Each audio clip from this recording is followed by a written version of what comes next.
نوجوان جو ہیں آج کل کے، ان کے ذہن میں ایک بات آتی ہے کہ اگر یہ دین کی طرف آ جائیں گے تو ان کی ساری مشکلات حل ہو جائیں گی. اور نارملی اوبیسلی دین میں ہمیں اس چیز کا درس دیتا ہے.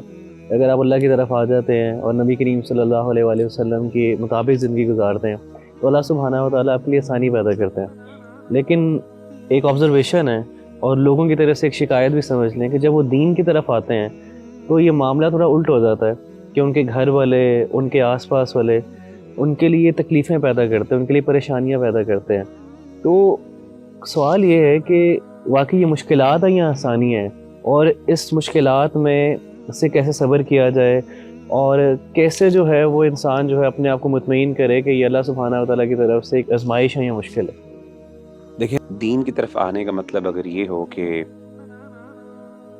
دنیا کی زندگی آسان ہو جائے گی میرے لیے، تو اللہ تعالیٰ پھر اپنے مسلمان اور مومن بندوں کے لیے یہ دنیا جنت بنا دیتے.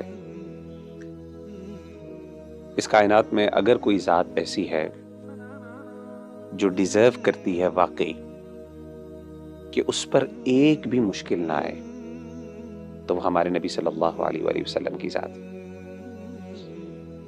کیونکہ آپ صلی اللہ علیہ وسلم نے جو اس امت کے لیے قربانیاں دی، آپ صلی اللہ علیہ وسلم کا جو اللہ سے تعلق ہے وہ کسی اور کا نہیں. لیکن آپ دیکھیں کہ نبی صلی اللہ علیہ وآلہ وسلم نے جب اسلام کی دعوت کا آغاز کیا تو کیسے مشکلات کے انبار آپ کے اوپر لگ گئے. یعنی کوئی سال ایسا نہیں تھا، کوئی میں سمجھتا ہوں دن ایسا نہیں تھا جس میں آپ کے لیے مشکلات، چیلنجز اور پرابلمز نہیں تھی. ایک دن عمر بن خطاب رضی اللہ تعالی عنہ اللہ کے رسول صلی اللہ علیہ وسلم کے گھر میں تشریف لائے، اور آپ کہتے ہیں کہ میں نے دیکھا گھر کے اندر سوائے 3 چمڑے کی چادروں کے اور کچھ نہیں تھا. سبحان اللہ. 3 لیدر شیٹس تھیں بس، اور کچھ بھی نہیں تھا. اور آپ صلی اللہ علیہ وسلم ٹیک لگائے ہوئے تھے تکیے پر، اور اس کا نشان آپ صلی اللہ علیہ وسلم کے جسم مبارک کے اوپر نظر آ رہا تھا. یعنی تکیہ بھی کوئی کمفرٹیبل نہیں تھا. تو آپ صلی اللہ علیہ وسلم کی اس جب حالت دیکھی حضرت عمر بن خطاب نے، تو آپ اس کیفیت کو برداشت نہ کر سکے اور کہا کہ یا رسول اللہ، اے اللہ کے رسول صلی اللہ علیہ وسلم، ادعو اللہ، اللہ سے کیوں نہیں آپ دعا کرتے فلیوسع علی امتک، کہ وہ آپ کی امت کے اوپر فراوانی کر دیں.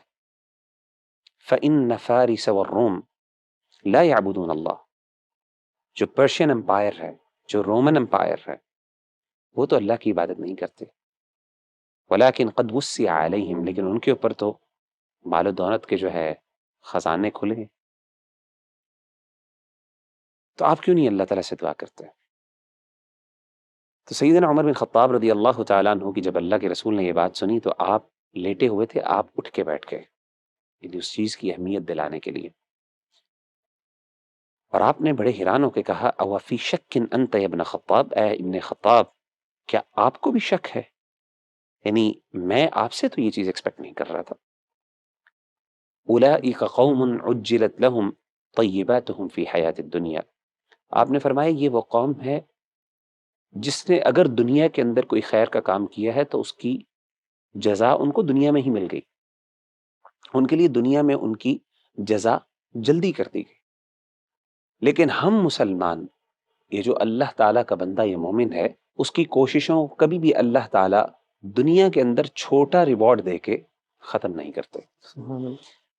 اور یہ چیز نبی صلی اللہ علیہ وسلم کی صرف سچویشن یا کنڈیشن نہیں تھی، بلکہ آپ صلی اللہ علیہ وسلم کے لیے جسمانی طور پہ بھی تکلیف دوسروں کی نسبت زیادہ ہوتی تھی. سیدنا عبداللہ بن مسعود رضی اللہ تعالیٰ عنہ فرماتے ہیں، ذکر کرتے ہیں کہ جب اللہ کے رسول صلی اللہ علیہ وسلم اپنی آخری بیماری میں تھے اور آپ دنیا سے رخصت ہوئے، تو آپ کہتے ہیں کہ میں آپ صلی اللہ علیہ وسلم کے پاس گیا آپ کی عیادت کرنے کے لیے، تو میں نے آپ کی تکلیف کو دیکھا، مجھے بڑی تکلیف ہوئی اس کی، اور مجھ سے رہا نہیں گیا، اور میں نے کہا کہ یا رسول اللہ انک لتوعک وعکا شدیدا، کہ اللہ کے رسول صلی اللہ علیہ وسلم آپ کو تو اتنا سخت بخار ہے، مطلب میں نے کبھی اتنا سخت بخار دیکھا نہیں.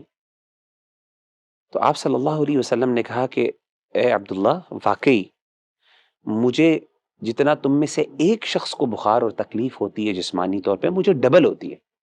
اللہ. اور آپ نے پوچھا عبداللہ تمہیں پتہ ہے کہ کیوں ایسا ہے؟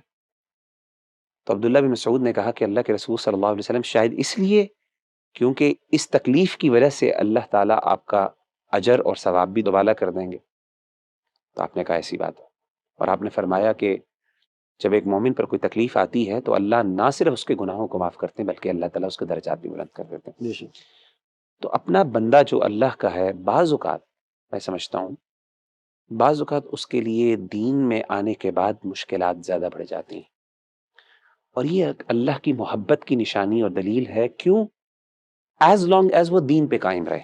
ہاں اگر وہ دین سے دور ہو جاتا ہے تو پھر ممکن ہے کہ وہ اللہ کی طرف سے سزا بھی ہو، لیکن اگر وہ دین پہ قائم ہے، اپنے رب کو راضی کرنے کی جستجو اور کوشش کر رہا ہے اور اس کے لیے مشکلات پیدا ہو رہی ہیں، یہ تو انبیاء کی سنت ہے، یہی تو انبیاء کا کام تھا. قرآن مجید میں اللہ تعالیٰ کیا کہتے ہیں؟ وَتَوَاصَوْا بِالْحَقِّ وَتَوَاصَوْا بِالصَّبْرِ. جب آپ حق پہ چلیں گے، اس کی تلقین کریں گے تو اس کے ساتھ صبر تو کرنا پڑے گا. تو میں سمجھتا ہوں کہ یہ اللہ تعالیٰ کی طرف سے حکمت ہے، اور کئی دفعہ یہ اللہ کی طرف سے انعام ہوتا ہے.